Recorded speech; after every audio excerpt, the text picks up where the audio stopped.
Ladies and gentlemen, welcome back to Obsessive Compulsive Gaming. I am the Obsessive Compulsive Gamer, and this is my review for Hotel Barcelona. So dear viewers, this video game released on September the 26th.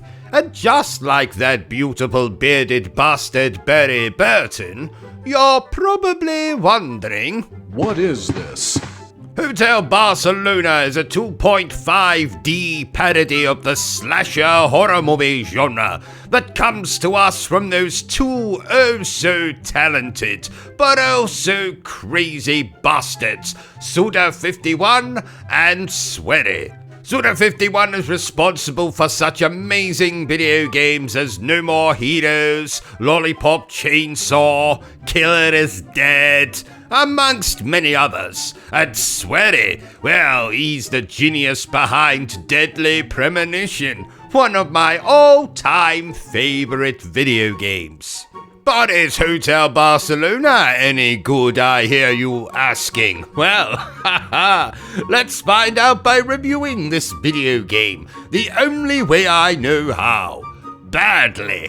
So let's talk about what I absolutely loved about this particular video game. Like I said, this is a parody of slasher horror movie, so you're gonna see references to Friday the 13th, most notably Jason Voorhees, Texas Chainsaw Massacre, Species. Do you remember that movie, Species? Absolutely splendid. You know, where the sexy alien has to... Well, if you've seen the movie, you'll know exactly what I'm talking about.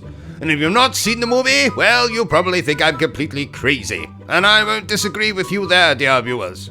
Our character is a marshal, one of those federal marshals, who happens to be possessed by a serial killer. And we just so happen to have found ourselves in a hotel full of the bloody things. Serial killers, not federal marshals possessed by serial killers. I'm sure you got what I mean. So basically, throughout the game, we go through various stages, platforming, collecting power-ups, hacking and slashing enemies into bloody ribbons.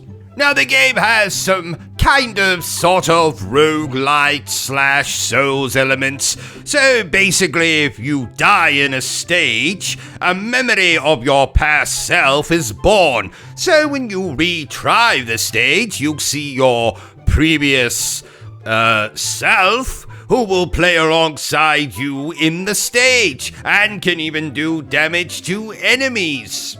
If you die twice, you might just see two phantom versions of yourself joining you in your next attempted run of the stage. And these phantoms will act as shields, allies, or yes, even distractions. So you can focus on trying to get through the stage and maybe take revenge on that pesky enemy who killed you in your previous attempt. So obviously a lot of the fun in this game comes from maybe dying, then having to replay the stage. But I even found myself, when I was quite capable of getting through the stages, just replaying the stages, just because I was having so much bloody fun. I'm a big fan of the slasher horror genre, as well as a massive fan of both Suda51 and Swery. So their own particular brand of, shall we call it, humor, is right up my jacksie. Right up my alley. And of course, in replaying the stages, you're going to find that your character is going to become more powerful. You'll be able to earn currency you can use to buy other weapons. So you'll start off with a knife type thing and a pistol, but you'll be able to buy a shotgun, a flamethrower, Molotov cocktails, axes, the usual shit. And at the end of each of these respective stages, once you've managed to get through them, you'll face off against a, you guessed it, boss fight, and each of these bosses are where you'll really see the references to the popular horror franchises. So for example, the first boss in the game is clearly supposed to be a nod to Jason Voorhees. He even has a particularly similar backstory in which he may or may not have drowned at a summer camp.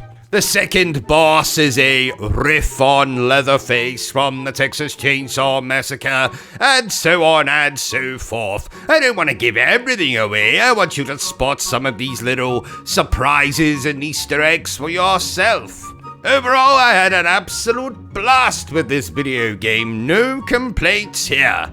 Though at times the frame rate was a bit, what's the word I'm looking for? Shit. But I'm not going to hold that against the game. After all, this is a budget title, so you won't have to shell out 70, 80 of your well-earned British pounds or equivalent currency. You'll be able to play this game for less money than it probably costs you to get into your local bloody art gallery.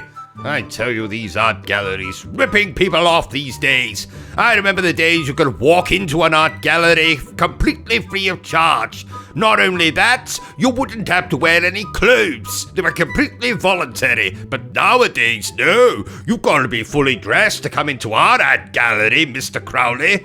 Anyway, I digress. Hotel Barcelona is a splendid little 2.5D action platformer roguelite horror movie parody type thingamajig, and I highly recommend that you play it. Therefore, I declare that Hotel Barcelona is splendid. So there you have it, ladies and gentlemen, my review for Hotel Barcelona. If you enjoyed this little review of mine, don't forget to give me a thumbs up. If you haven't enjoyed it, well then feel free to give me a thumbs down. But please remember the single most important thing I always tell you, dear viewer, and that is to always stay obsessed with gaming. Now you would excuse me, I'm off to start my New Game Plus playthrough for Hotel Barcelona. Oh, did I not mention that in the review? Oh yes, New Game Plus. Wonderful. Are you still here? Oh. You must have really enjoyed this video then. In that case, you had better subscribe to the channel and check out our other content.